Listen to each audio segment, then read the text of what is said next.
Hey guys, welcome back to my YouTube channel. ಹೇಗಿದ್ದೀರಾ ಎಲ್ಲರೂ? ಚೆನ್ನಾಗಿದ್ದೀರಾ ಅಂತ ಭಾವಿಸ್ತೀನಿ. ನಾನು ವೀಡಿಯೋಸ್ನ ಅಪ್ಲೋಡ್ ಮಾಡಿ 2 ವೀಕ್ಸ್ ಮೇಲಾಗಿತ್ತು. ನಮ್ಮ ಕಿರಣ್ ಅವರು ಸ್ವಲ್ಪ ಕೆಲಸದ ಮೇಲೆ ಹೊರಗಡೆ ಹೋಗಿದ್ರು. ಅದಕ್ಕೋಸ್ಕರ ನಾನು ಅಷ್ಟೇ ವೀಡಿಯೋ ಮಾಡೋದನ್ನೇ ಬಿಟ್ಬಿಟ್ಟಿದ್ದೆ. ಸೊ ಇವತ್ತು ಬೆಳಗ್ಗೆಯಿಂದನೇ ವ್ಲಾಗ್ ಮಾಡೋಣ ಅಂತ ಹೇಳಿ ಸ್ಟಾರ್ಟ್ ಮಾಡಿದ್ದೀನಿ. ನಮ್ಮ ಮನೆ ಪಕ್ಕದಲ್ಲಿ ಕೆಲಸ ನಡೆಯುತ್ತಿರೋದ್ರಿಂದ ಫುಲ್ಲು ಹೂವಿನ ಗಿಡಕ್ಕೆಲ್ಲ ಧೂಳಾಗ್ಬಿಟ್ಟಿತ್ತು. ಅದನ್ನೆಲ್ಲ ಕ್ಲೀನ್ ಮಾಡೋಣ ಅಂತ ಹೇಳ್ಬಿಟ್ಟು ಆಚೆ ಬಂದೆಲ್ಲ ಕ್ಲೀನ್ ಮಾಡ್ತಿದ್ದೆ.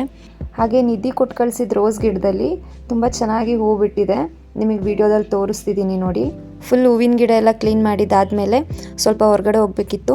ಅದಕ್ಕೋಸ್ಕರ ಮನೆ ಕೆಲಸ ಎಲ್ಲ ಮುಗಿಸ್ಕೊಂಡು ನಾನು, ನಕ್ಷ ಮತ್ತು ನಮ್ಮ ಮನೆ ಓನರ್ ಮಗಳು 3 ಜನನೂ ಹೊರಗಡೆ ಹೋಗ್ತಿದ್ವಿ. ನಕ್ಷ ಅಷ್ಟೇ ಫುಲ್ ರೆಡಿಯಾಗಿದ್ಲು ಸ್ನಾನ ಎಲ್ಲ ಮಾಡಿಕೊಂಡು. ಎಲ್ಲಿಗೆ ಹೋಗ್ತಿದ್ದೀವಪ್ಪ ಅಂದರೆ ಹಾಸನಿಗೆ ಹೋಗ್ತಿದ್ದೀವಿ. ಇನ್ನೇನು ನಿಧಿ ಬರ್ಡೇ ಹತ್ರ ಬಂತು. ಸೊ ಅವಳ ಬರ್ಡೇಗೆ ಏನಾದರೂ ಗಿಫ್ಟ್ ಕೊಡಬೇಕು ಅಂತ ಅವ್ರ ಅಣ್ಣ ಅವ್ರು ಹೇಳ್ತಾಯಿದ್ರು. ಅದಕ್ಕೋಸ್ಕರ ಏನಾದರೂ ತೊಗೊಬರೋಣ ಅಂತೇಳಿ ಹಾಸನ್ಗೆ ಹೋಗ್ತಿದ್ವಿ. ಫಸ್ಟೇ ಪ್ಲ್ಯಾನ್ ಮಾಡ್ಕೊಂಡಿದ್ವಿ ಇಯರಿಂಗ್ಸ್ ಏನಾದರೂ ಗಿಫ್ಟ್ ಮಾಡೋಣ ಅವಳಿಗೆ ಅಂತ. ಅದಕ್ಕೆ ಸಿಂಪಲ್ಲಾಗಿ ಒಂದು ಇಯರಿಂಗ್ಸ್ ನೋಡೋಣ ಅಂತೇಳಿ ಹೋಗ್ತಿದ್ದೀವಿ.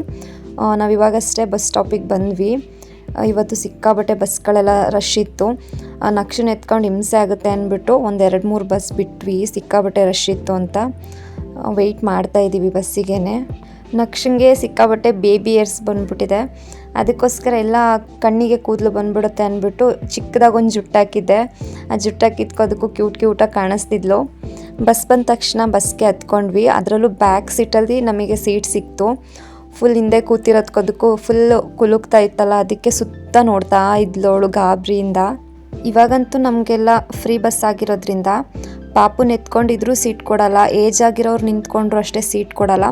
ಬೇಕಾದರೆ ನಿಂತ್ಕೊಳ್ಳಿ, ಹೆಂಗಿದ್ರು ಫ್ರೀ ಅಲ್ವಾ ಅವ್ರಿಗೆ ಟಿಕೆಟು ಅಂತ ಹೇಳ್ಬಿಟ್ಟು ಕೂತೇ ಇರ್ತಾರೆ ಹೊರತು ಯಾರೂ ಸೀಟ್ ಕೊಡಲ್ಲ. ನಮಗೂ ಅಷ್ಟೇ ಯಾರೂ ಸೀಟ್ ಕೊಡಲಿಲ್ಲ. ಅದಕ್ಕೋಸ್ಕರ ಬ್ಯಾಕ್ ಸೀಟಲ್ಲೇ ಹೋಗಿ ಕೂತ್ಕೊಂಡ್ವಿ. ನೆಕ್ಸ್ಟು ನಾವು NR ಸರ್ಕಲಲ್ಲೇ ಇಳ್ಕೊಂಡ್ವಿ. ಹೇಗಿದ್ರು ಬಸ್ ಸ್ಟಾಪ್ಗೆ ಹೋದ್ರೂ ಅಲ್ಲಿಂದನೂ ಆಟೋ ಮಾಡ್ಕೊಂಡೇ ಬರಬೇಕು. ಅದ್ರ ಬದಲು ಇಲ್ಲೇ NR ಸರ್ಕಲಲ್ಲಿ ಇಳ್ಕೊಂಡ್ರೆ ಇಲ್ಲಿಂದ ಇನ್ನೂ ಹತ್ರ ಆಗುತ್ತೆ ಜಾಯ್ಲುಕಾಸ್ಗೆ ಹೋಗೋಕ್ಕೆ ಅಂತೇಳಿ NR ಸರ್ಕಲಲ್ಲಿ ಇಳ್ಕೊಂಡು ಆಟೋ ಸ್ಟ್ಯಾಂಡಿಗೆ ಹೋಗ್ತಾ ಇದ್ದೀವಿ. ನೋಡಬೇಕು ಏನು ತೊಗೊಳೋದು ಅಂತ. ಇಯರಿಂಗ್ಸ್ನೂ ನೋಡ್ತೀವಿ, ಇಲ್ಲಾಂದರೆ ರಿಂಗ್ಗಳಲ್ಲೂ ನೋಡ್ತೀವಿ. ಇವಾಗಷ್ಟೇ ಆಟೋದಲ್ಲಿ ಹೋಗ್ತಿದ್ದೀವಿ ನಾವು. NR ಸರ್ಕಲಿಂದ ಜಾಯ್ಲುಕಾಸ್ಗೆಲ್ಲ ಹೋಗಬೇಕು ಅಂದರೆ 50 ರೂಪಾಯಿ ತೊಗೊಳ್ತಾರೆ. ಹೋಗ್ತಾ ಬರ್ತಾನೆ 100 ರೂಪಾಯಿ 200 ರೂಪಾಯಿ ಮೇಲಾಗ್ಬಿಡುತ್ತೆ ಆಟೋಗೆ. ಅದ್ರ ಬದಲು ನಮ್ಮ ಸ್ವಂತ ವೆಹಿಕಲ್ಗೆ ಒಂದು 200 ರೂಪಾಯಿ ಪೆಟ್ರೋಲ್ ಹಾಕಿಸ್ಕೊಂಡು ಆರಾಮಾಗಿ ಹೋಗ್ಬಿಟ್ಟು ಬರ್ಬೋದು. ಕಿರಣ್ ಅವ್ರು ಇತ್ತಿಲ್ವಲ್ಲ, ಅದಕ್ಕೋಸ್ಕರ ನಾವು ಬಸ್ಸಿಗೆ ಬಂದಿದ್ದು. ಇಲ್ಲ ಅಂದಿದ್ರೆ ನಾವು ಬೈಕಲ್ಲೇ ಬಂದ್ಬಿಟ್ಟು ತೊಗೊಂಡು ಬರ್ತಿದ್ವಿ. ಜಸ್ಟ್ ಇವಾಗ ಜಾಯ್ಲುಕಾಸ್ ಶಾಪ್ ಹತ್ರನೇ ಇದ್ದೀವಿ. ಒಳಗಡೆ ಹೋಗ್ಬಿಟ್ಟು ನೋಡಬೇಕು ಯಾವ ಥರ ಇಯರಿಂಗ್ಸ್ಗಳು ಸಿಗುತ್ತೆ ಅಂತ. ನೋಡ್ಬೋದು, ನಿಮಗೆ ತೋರಿಸ್ತಿದ್ದೀನಿ. ಇಲ್ಲಿ ಇರೋ ಇಯರಿಂಗ್ಸ್ ಕಲೆಕ್ಷನ್ನು ನನಗೆ ಅಷ್ಟಾಗಿ ಡಿಸೈನ್ಗಳು ಇಷ್ಟ ಆಗಲಿಲ್ಲ. ಸೊ ಅದಕ್ಕೋಸ್ಕರ ನಾವು ಅಲ್ಲಿಂದ ವಾಪಸ್ ಬಂದ್ವಿ. ಇಲ್ಲಿ ಬಂದುಬಿಟ್ಟು GRT ಜ್ಯುವೆಲ್ಲರ್ಸಲ್ಲಿ ನೋಡಿ, ಇಲ್ಲಿ ನಿಮಗೆ ಪಿಕ್ ತೋರಿಸ್ತಿದ್ದೀನಲ್ಲ, ಈ ಇಯರಿಂಗ್ಸ್ನ ಸೆಲೆಕ್ಟ್ ಮಾಡ್ಕೊಂಡ್ವಿ. ಫಸ್ಟ್ ಟೈಮ್ ನಾವು GRT ಜ್ಯುವೆಲ್ಲರ್ಸಲ್ಲಿ ಶಾಪ್ ಮಾಡಿದ್ದು. ತುಂಬ ಚೆನ್ನಾಗಿ ಟ್ರೀಟ್ ಮಾಡ್ತಾರೆ ಕಸ್ಟಮರ್ಸ್ನ. ನನಗಂತೂ ಸಿಕ್ಕಾಬಟ್ಟೆ ಇಷ್ಟ ಆಯಿತು. ಬಟ್ ವಿಡಿಯೋ ಅಲೋ ಇದೆಯೋ ಏನು ಅಂತ ನಾನು ಕೇಳೋಕ್ಕೆ ಹೋಗಲಿಲ್ಲ, ಯಾಕಂದರೆ ಆಲ್ರೆಡಿ ಟೈಮ್ ಆಗಿತ್ತು. ಸೊ ಬೇಗ ಇಯರಿಂಗ್ಸ್ ತೊಗೊಂಡು ಹೋಗೋಣ ಅಂತ ಹೇಳಿ ಬೇಗ ಬಂದ್ವಿ. ನೆಕ್ಸ್ಟ್ ಅಲ್ಲಿ ತೊಗೊಂಡಿದ್ದಾದ ತಕ್ಷಣ ಅಲ್ಲಿಂದ ಆಟೋ ಮಾಡಿಕೊಂಡು ಬಸ್ ಸ್ಟಾಪಿಗೆ ಬಿಡಿಸ್ಕೊಂಡ್ವಿ. ಯಾಕಂದರೆ ಸ್ವಲ್ಪ ಟೈಮ್ ಬೇರೆ ಆಗಿತ್ತು. ಅದಕ್ಕೋಸ್ಕರ ಅಲ್ಲೆಲ್ಲ ವೀಡಿಯೋ ಮಾಡೋದಕ್ಕೆ ಕೇಳೋಕ್ಕೆ ಹೋಗಲಿಲ್ಲ. ನಾವು ಮತ್ತೆ ಇಲ್ಲಿಂದ ಮನೆಗೆ ಹೋಗಿ ಅಲ್ಲಿ ದೇವಸ್ಥಾನಕ್ಕೆ ಬೇರೆ ಹೋಗೋದಿತ್ತು. ನಿಧಿ ಇಯರಿಂಗ್ಸಿಗೆ ಎಷ್ಟಾಯಿತು ಏನು ಅಂತ ಈ ವಿಡಿಯೋದಲ್ಲಿ ಹೇಳ್ತೀನಿ ನಿಮಗೆ. ಹಾಗೆ ಇದಕ್ಕೂ ಮುಂಚೆ ನಕ್ಷಂಗೆ ಇಯರಿಂಗ್ಸ್ ತೊಗೋಬೇಕಾದ್ರೆ 1 ಗ್ರಾಮ್ ಗೋಲ್ಡ್ ರೇಟು 9,000 ಸಮಥಿಂಗ್ ಇತ್ತು. ಬಟ್ ಇವಾಗ 1 ಗ್ರಾಮ್ ಗೋಲ್ಡ್ ರೇಟು 12,000 ಮೇಲಾಗಿದೆ.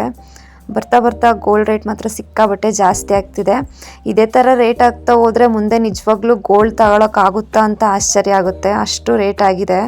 ಹಾಗೆ ಹಾಸನಿಂದ ಬೇಗ ಮನೆಗೆ ಬಂದು ಅಲ್ಲಿ ಮತ್ತೆ ಕೈಕಾಲು ಮುಖ ಎಲ್ಲ ತೊಳ್ಕೊಂಡು ದೇವಸ್ಥಾನಕ್ಕೆ ಹೋಗ್ತಿದ್ವಿ. ನಕ್ಷಂಗೆ ಆಲ್ರೆಡಿ ಬೆಳಗ್ಗೆನೇ ಸ್ನಾನ ಎಲ್ಲ ಮಾಡಿಸಾಗಿತ್ತು. ಮತ್ತು ಇವಾಗ ಹೊರಗಡೆ ಎಲ್ಲ ಸುತ್ತಾಡ್ಬಿಟ್ಟು ಬಂದಿದ್ಲಲ್ಲ ಅಂದ್ಬಿಟ್ಟು ಮತ್ತೆ ಇನ್ನೊಂದು ಸರಿ ಕೈಕಾಲು ಮುಖ ವಾಶ್ ಮಾಡಿ ದೇವಸ್ಥಾನಕ್ಕೆ ಹೋಗ್ತಿದ್ದೀನಿ.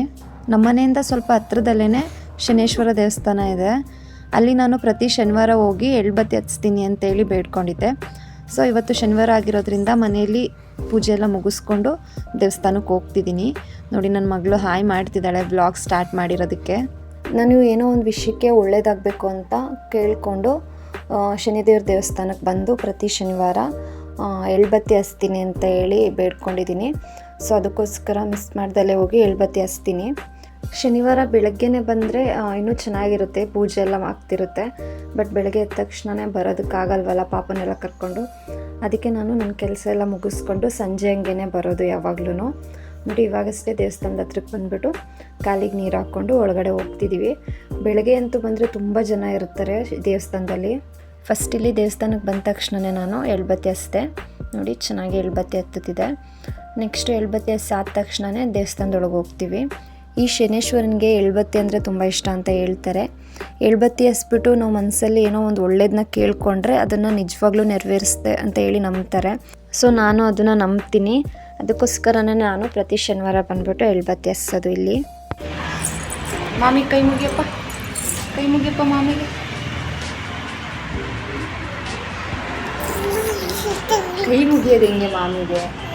ಕೈ ಮುಗಿರಿ, ಕೈ ಮುಗಿರಿ ಮಾಮಿಗೆ, ಕೈ ಮುಗಿರಿ ಹೀಗೆ ಕೈ ಮುಗಿರಿ ಮಾಮಿ. ದೇವ್ರಿಗೆಲ್ಲ ಕೈ ಮುಗ್ದು ಆದ ತಕ್ಷಣವೇ ಮಂಗಳಾರತಿ ಎಲ್ಲ ಇಸ್ಕೊಂಡು ಸುಮಾರು ಹೊತ್ತಲ್ಲೇ ಕೂತಿದ್ವಿ. ನಕ್ಷನೂ ಅಷ್ಟೇ ಕೈ ಮುಗಿಯಪ್ಪ ಅಂತ ಹೇಳಿದ್ರೆ ಕೈ ಮುಗಿಯೋಕ್ಕೆ ಟ್ರೈ ಮಾಡ್ತಿದ್ಲು. ಅವಳಿಗಿನ್ನೂ ಅಷ್ಟಾಗಿ ಗೊತ್ತಾಗಲ್ಲ. ಇವಾಗಷ್ಟೇ ನಾವು ಹೊರಗಡೆ ಹೋಗ್ತಿದ್ದೀವಿ. ಹೊರಗಡೆ ಹೋಗಿ ಅಲ್ಲೇ ನವಗ್ರಹಗೆಲ್ಲ ಕೈ ಮುಗಿದ್ಬಿಟ್ಟು ನಕ್ಷನಾಗೆ ನಡೆಸ್ಕೊಂಡು ಒಂದು ರೌಂಡ್ ಬರ್ತೀನಿ ಅಷ್ಟೇ. ದೇವಸ್ಥಾನಕ್ಕೆ ಬಂದು ದರ್ಶನ ಪಡೆದ ತಕ್ಷಣವೇ ಬೇಗ ಹೋಗಬಾರ್ದು ಅಂತ ಹೇಳ್ತಾರೆ. ಒಂದು 5 ನಿಮಿಷನಾದರೂ ಕೂತಿದ್ದು ಹೋಗಬೇಕು. ನಾನು ಅಷ್ಟೇ ನಕ್ಷನ ಅಲ್ಲೇ ತಿರುಗಾಡಿಸ್ತಾ ಒಂದು 5 ನಿಮಿಷ ಕೂತಿದ್ದೆ. ಅದಾದಮೇಲೆ ಮತ್ತೆ ಮನೆ ಕಡೆಗೆ ಹೊರಟೆ. ನಿಮಗೆ ಈ ವಿಡಿಯೋದಲ್ಲಿ ತೋರಿಸ್ತಿದ್ದೀನಿ ನೋಡಿ ರಾಗಿ ತೆನೆ. ನನಗಿದು ಚಿಕ್ಕ ವಯಸ್ಸಲ್ಲಿ ನಮ್ಮಮ್ಮ ಅವರು ರಾಗಿ ತೆನೆ ಎಲ್ಲ ತೊಗೊಬಂದ್ಬಿಟ್ಟು ಒಲೆಯಲ್ಲಿ ಸುಟ್ಬಿಟ್ಟು ಅದಕ್ಕೆ ಸಕ್ಕರೆ ಮತ್ತು ಕಾಯಿ ತುರಿ ಎಲ್ಲ ಹಾಕ್ಬಿಟ್ಟು ಕೊಡ್ತಿದ್ರು. ಒಂಥರ 4 ಗಂಟೆಗೆ ಸ್ನ್ಯಾಕ್ಸ್ ಅಂತಲೇ ಹೇಳ್ಬೋದು ಇದನ್ನು. ತುಂಬ ಚೆನ್ನಾಗಿರೋದು. ಅದನ್ನು ನೋಡಿದ ತಕ್ಷಣ ನನಗೆ ಪಟ್ಟಂತ ಅದೇ ನೆನಪಾಗಿದ್ದು. ನಾನಂತೂ ತುಂಬ ಇಷ್ಟಪಟ್ಟು ತಿಂತಿದ್ದೆ ಮಾತ್ರ.